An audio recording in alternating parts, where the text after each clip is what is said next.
Oi, tudo bem? Este é o Redação em Mini Aula, eu sou a Thalita Godoy. Nós vamos conversar hoje mais um pouquinho a respeito de repertório sociocultural.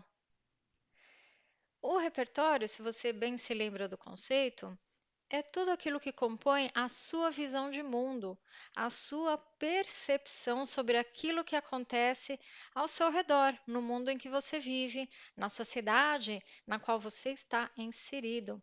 Então, tem ali a questão do próprio eu, como eu penso, como eu reajo, como eu me sinto, aquilo em que eu creio, quais são os meus valores, etc.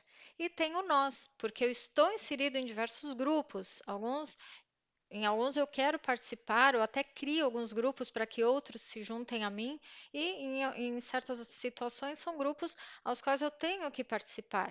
E tem também a questão do eles, que são, por exemplo, as instituições, elas é que regem a sociedade em que a gente vive, a parte política, por exemplo, a escola, a igreja, são instituições às quais a gente pertence, frequenta, querendo ou não, gostando ou não.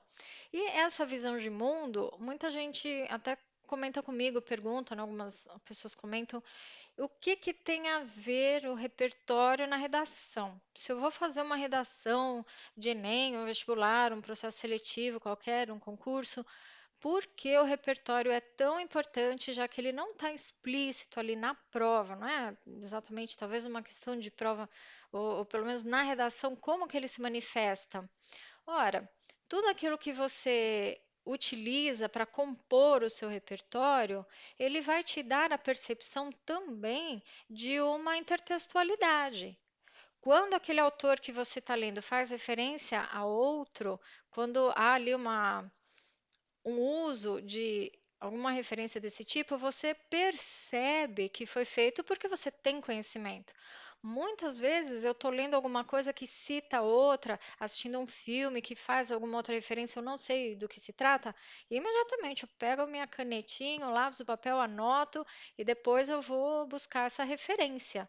Porque eu quero entender as coisas. Por que que os outros sabem mais do que eu, ora as bolas? Deixa eu correr atrás também dessa informação para eu realmente entender esse mundo no qual eu estou inserido, nessa sociedade a qual eu pertenço, e também a questão do posicionamento, como é que eu vou reagir às coisas que acontecem, como é que eu vou fazer permitir, né, aceitar que essas coisas tenham influência sobre a minha vida, sobre as minhas atitudes. Então, é nesse sentido que o repertório vem. E como eu aplico isso na redação? Quando eu estou ali compondo o meu texto, é importantíssimo que eu tenha essas referências. O repertório é como se fosse aquela árvore cheia de raízes. Eu estou ali dentro do tema, trabalhando determinado assunto, mas eu posso dar alguns desdobramentos, porque eu tenho repertório para isso. A pessoa que não trabalha na sua aquisição de repertório, ela fica assim, um pouquinho em defasagem em relação a isso. E a aquisição de repertório, você já sabe como se dá. Ela é feita por tudo aquilo que você busca de informação, seja num livro, nas revistas, no jornal, o jornal que você assiste, ou mesmo pelo rádio, por um podcast, o teatro, o cinema, tudo isso te traz referências sobre como as coisas do mundo estão ali encaixadas, posicionadas. E também tem as intervenções culturais, a parte artística, tem pessoas ali no meu bairro produzindo conteúdo, eu não sei, eu posso também me tornar um produtor de conteúdo, por que não? Então, essa busca por informação é o que vai compor ali o meu repertório. Tanto vai me ajudar na parte social da minha vida, como também no meu intelecto e na hora ali de produzir, sim, a minha redação. Tem um fenômeno que acontece, eu já vivenciei muito isso, que é o seguinte: você participa de um grupo e às vezes até por querer tanto essa sensação de pertencimento, a gente acaba meio que adotando o discurso do outro, o discurso desse grupo ao qual eu quero pertencer, me sentir pertencente. Então eu acabo adotando ali essa postura, essa fachada, por assim dizer, essa carapuça, que com o passar do tempo, conforme eu vou crescendo, amadurecendo, eu posso de repente abandonar. Eu posso trocar de grupo, trocar de atitude, de pensamentos. E tem também aquele sujeito, no caso, nem eu, nem você, claro, mas aquele que senta diante da televisão, não, por assim dizer, que fica ali debruçado só na janela vendo a banda passar. Quer dizer, qualquer informação que chegue, para ele tá ó, joinha, porque ele não tem noção para criticar aquela informação, ele não tem muita ideia sobre o que refletir em relação àquilo que está sendo passado, porque é sempre o mesmo canal, a mesma coisa, do mesmo jeito, então aquilo fica meio mecanizado e não é bem assim que a gente evolui na nossa formação de repertório. E também não quero criticar de maneira alguma se você quer o teu momento de lazer, assistir uma novela, um reality show, uma piada, uma comédia. Não tem problema nenhum. Cada um desfruta do seu tempo como quer. A crítica está no sentido da gente ouvir uma notícia pela metade, como se aquilo nos fosse passado como sendo a verdade total. E aí, se eu mudo de canal, eu percebo que não é, porque tem talvez um outro ponto de vista, mas é a respeito do mesmo fato. E se me apresentam o fato pela metade, dizendo que aquele é o todo, como é que eu vou saber?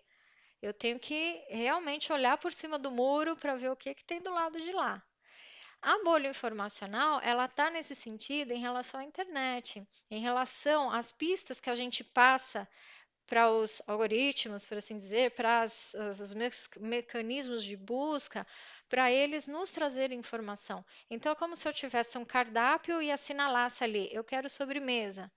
Ele sempre vai me trazer uma sobremesa parecida com aquela que eu pedi da primeira vez, porque ele julga que eu gosto é daquilo e fica só me servindo aquilo. Eu já passei por uma situação assim, eu tive que fazer pesquisa, eu simplesmente não encontrava nada além do que aquela meia dúzia e ficava meio preocupada. Falei, ué, por que que outra pessoa descobre tantas coisas além do que eu? Na verdade, eu não sabia que eu estava presa dentro de uma bolha informacional. E quando eu faço uma busca diferente, quando eu cavoco ali essa ampliação da minha busca, aí sim eu estouro essa bolha informacional, consigo ultrapassar essa barreira imposta ali pela internet. Eu deixo até dois links aqui, vou pôr lá embaixo na descrição do vídeo para você acessar e ler um pouquinho mais a respeito disso. E também, olha só, eu tenho aqui uma atividade prática na qual você tem a oportunidade de escrever e me contar. Será que você já conhecia esse conceito de bolha informacional? Então, você pode elaborar um texto de 20 a 25 linhas sobre esse conceito e fazer uma pesquisa, incluindo uma ou duas citações ali de autores que abordam esse tema.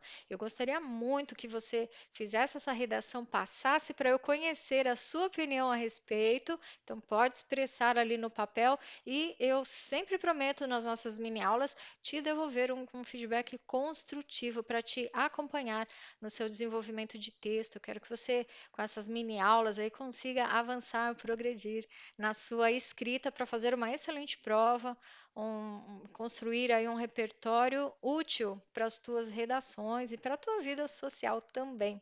Muito obrigada por você me acompanhar nessa mini aula até aqui e eu te espero na próxima, tá bom? Tchau, até lá!